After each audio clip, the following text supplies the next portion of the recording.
Mas, passando aqui para a próxima, vamos passar para o artigo 8º agora. O artigo Sim. 8º da Lei Complementar 173, Uhum. que traz justamente esse sim, vamos dizer assim, regras temporárias. Uhum. Foram impostas pela União Federal como uma espécie de contrapartida. A União Federal disse, ó, se você quer o dinheiro federal, então eu vou aqui te colocar algumas limitações para não só que estados e municípios não concedam aumentos, Uhum. mas até mesmo a questão mais polêmica, que é não se computar sequer esse tempo para efeito de alguns direitos dos servidores. Então, o Uhum. artigo 8º, se você puder falar um pouco sobre ele, quais são as grandes inquietações que esse artigo 8º gera, que atingem realmente os servidores estaduais e municipais também.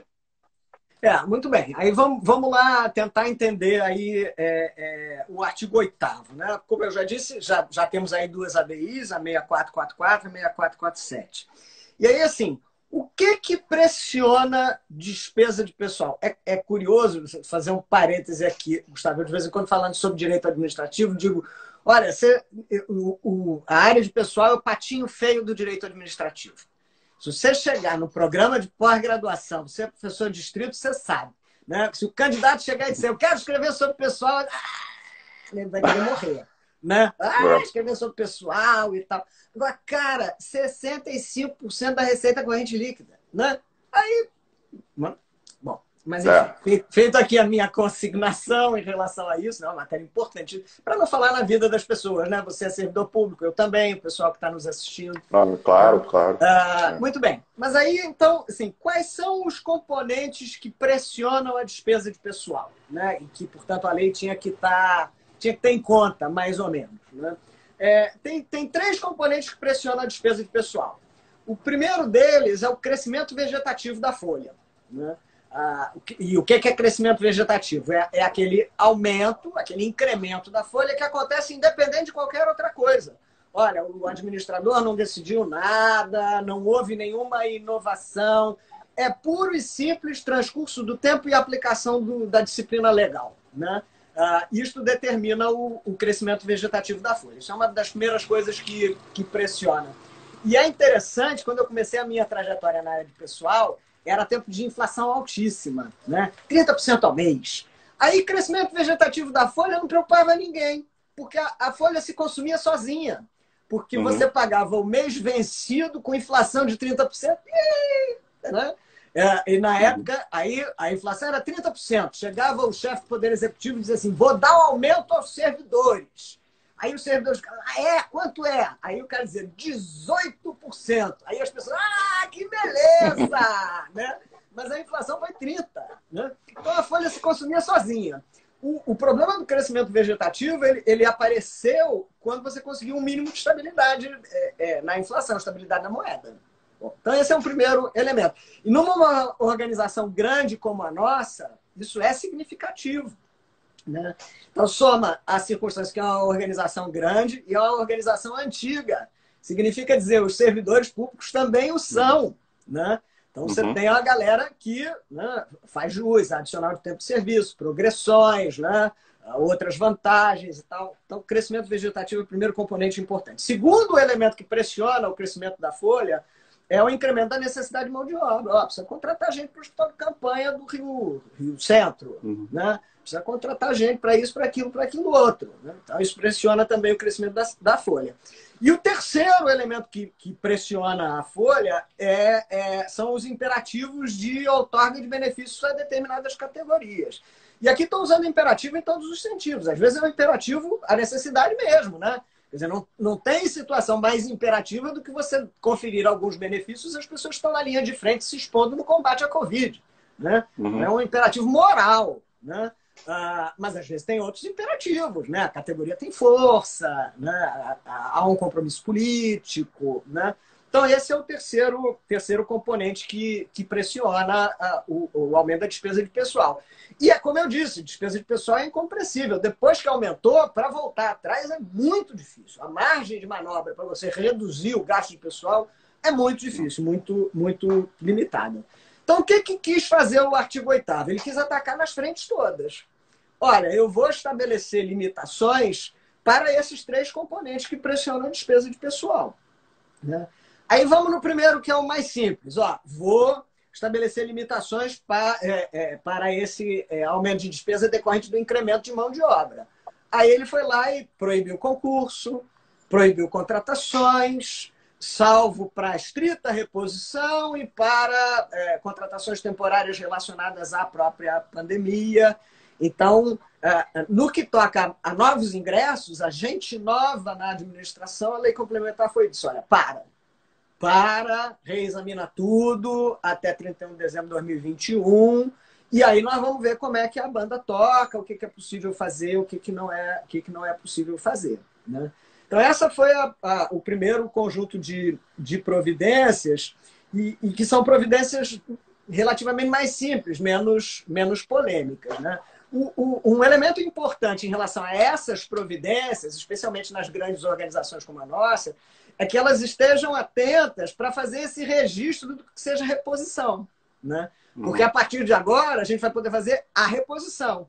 Então, é preciso que haja um controle fino, né? Então, olha, quantos assistentes sociais se desvincularam, né? Quantas vacâncias no cargo de provimento efetivo de assistente social aconteceram no município do Rio de Janeiro a partir da lei complementar 173?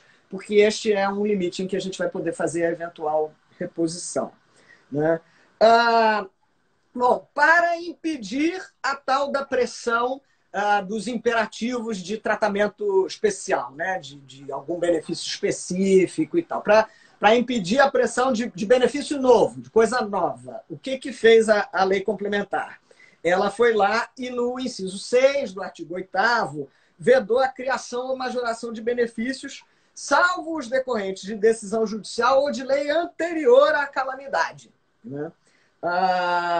Então, aí você só não pode criar coisa nova, não pode deferir benefício novo, salvo aquilo que seja de lei anterior. Então, tinha um plano, a Lei Casas Bahia, né? Tinha a lei em várias parcelas, está atingida pelo 7º, já vimos que não está. E pelo artigo 8º, está atingida pelo artigo 8º? Não. Se a lei é anterior ao período de decretação, não está atingida também. E aí você tem o mais sensível de tudo, que é aquilo que o povo está querendo que a gente fale, que é as medidas de desaceleração do crescimento vegetativo da folha, que é aquilo que está previsto no artigo 8º, inciso 9. Né?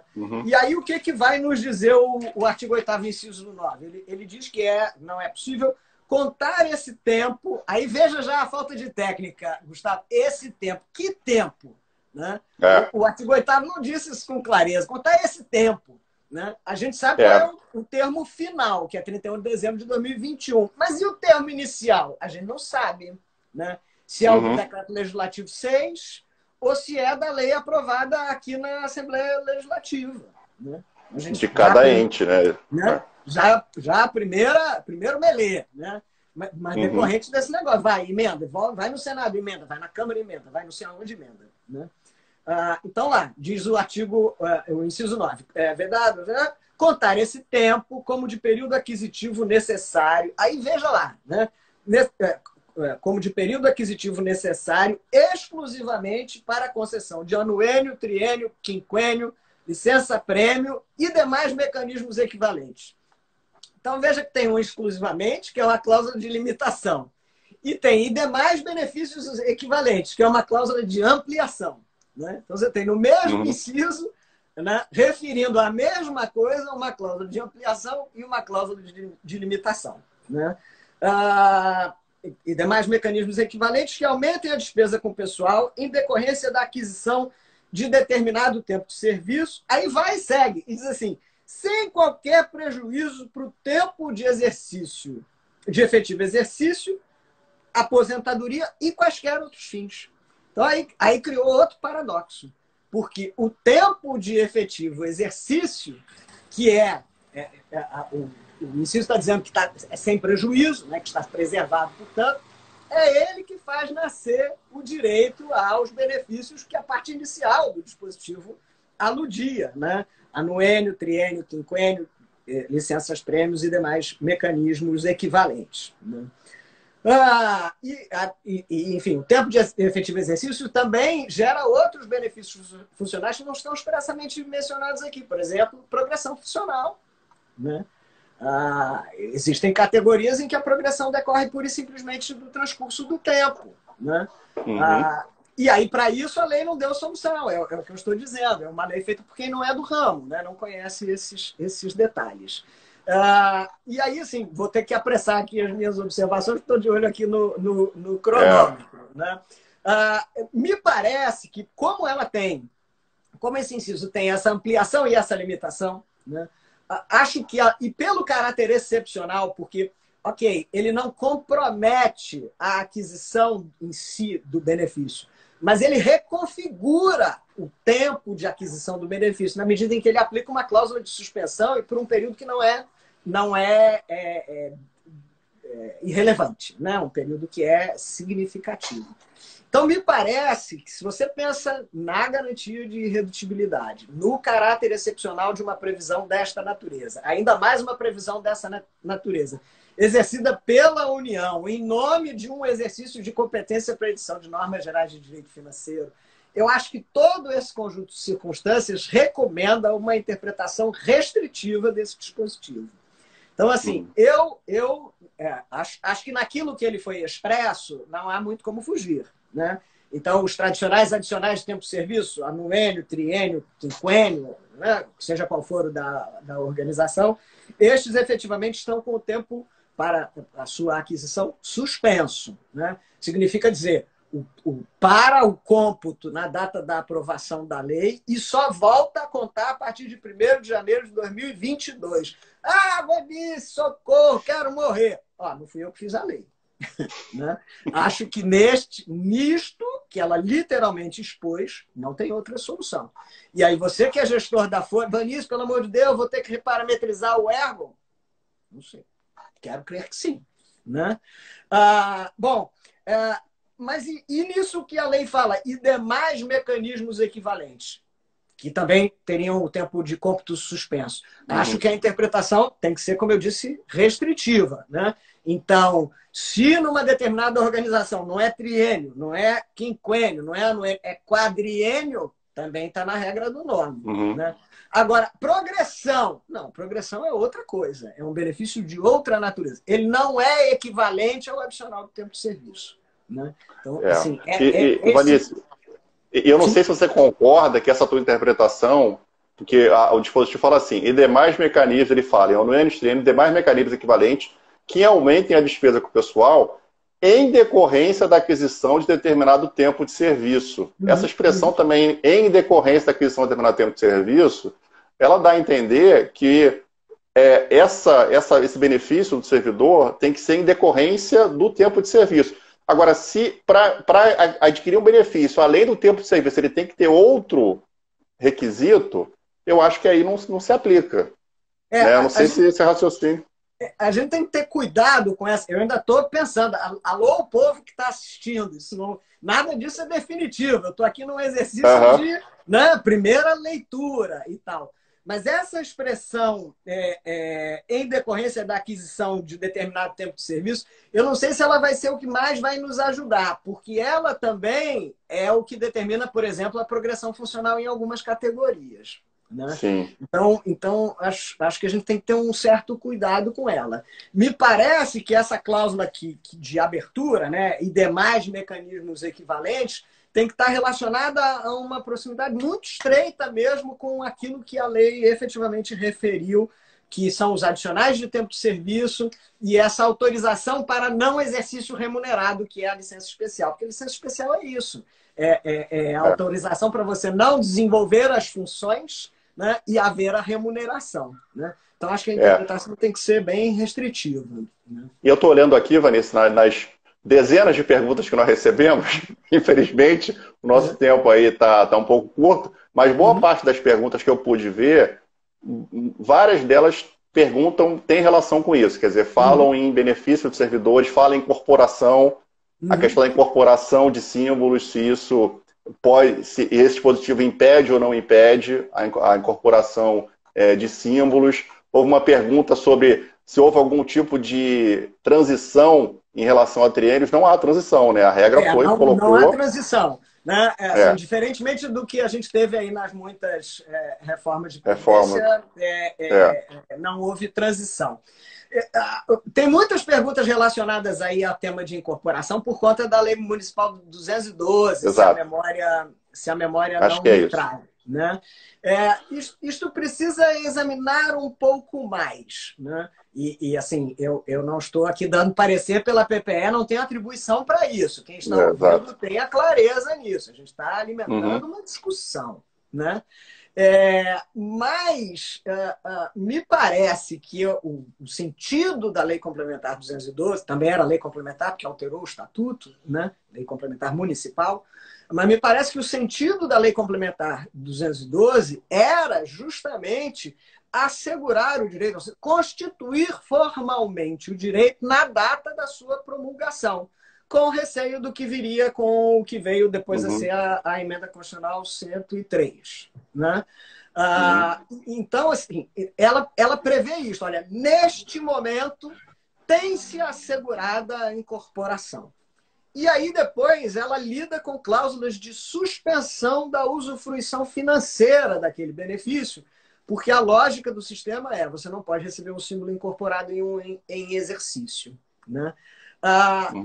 E se a leitura é esta, e me parece que estas incorporações havidas naquele momento, por força da incidência da Lei 212, estão protegidas, estão protegidas no que diz respeito ao direito existe, o direito foi constituído pela promulgação da Lei Complementar 212. Então, elas estariam protegidas, seja da incidência do artigo 7º, seja da incidência do artigo 8º. Né? O que merecer, para alívio geral, ouça um suspiro de alívio em todo o Instagram. Né? Eu estou vendo aqui, assim, 70% das perguntas acho que são relativas. Já que tem uma boa notícia aqui, o povo não manda nem os coraçõezinhos. Vocês estão muito usuras, olha. Né? Se foi só porque eu disse que isso não era o parecer da PPE, perdi os coraçõezinhos. Não é hora de comemorar, não é hora de comemorar ainda. Aí acho que a gente precisa pensar um pouco mais. Aí já vem os coraçõezinhos, o coração generoso já me manda os corações. Acho que a gente precisa pensar um pouco mais na questão da usufruição, ou seja, de quem venha a ser exonerado neste período. Acho que teríamos que pensar um tico mais, mas assim, ainda a minha primeira aproximação seria no sentido de que, olha, isto é decorrência de uma disciplina jurídica que já foi estabelecida antes pela Lei Complementar 212. Essa é a minha primeira aproximação disso. Né?